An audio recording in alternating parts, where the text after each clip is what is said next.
Now we're going to be testing the trigeminal nerve or cranial nerve number 5, starting out with the sensory aspect of it. So we're going to test light touch and a focused pinprick or sharp touch.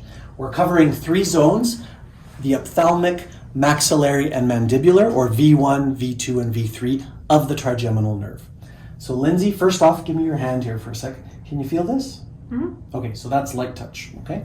So close your eyes and let me know when you feel the sensation, okay? I feel it.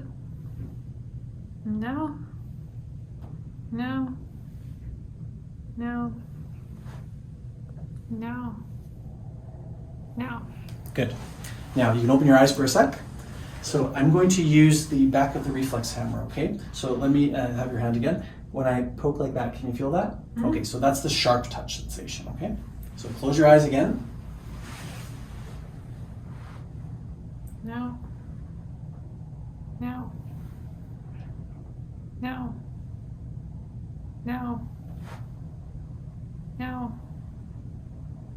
No. No. Great, you can open your eyes. Okay, good. Not too bad? No. Okay, That's fine. so that's the sensory aspect of cranial nerve number 5. Now to examine the motor function of the trigeminal nerve, we're going to do a few tests here. So we're checking the muscles of mastication, meaning the muscles of chewing. So first off, we're going to visually inspect and see if there's any atrophy or muscle wasting anywhere.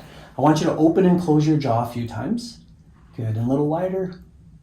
Good, perfect. So what I'm looking for here is to see if there's any unilateral deviation or something that stands out in terms of movement. So now, I'll say clench and relax, okay? So when I say clench, I want you to clench your teeth.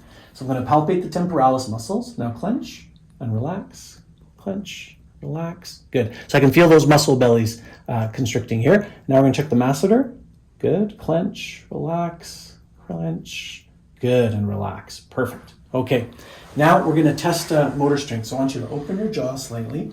I'm going to push up, okay? And I want you to resist that movement. So I'm just going to use my hand. Good. Okay. Now I want you to open again. And this time, I want you to push into my thumbs. Good. Perfect. Okay, great. And then we're also going to test mandibular reflex here. So I'm just going to grab my reflex hammer. And this is called the jaw jerk reflex. So I'm going to place my finger here and I'm just going to tap my finger, okay? So you just relax your jaw. Just a gentle tap. One more. Good. Perfect. Now, if the patient history warrants a corneal reflex, that's something you could also do at this stage.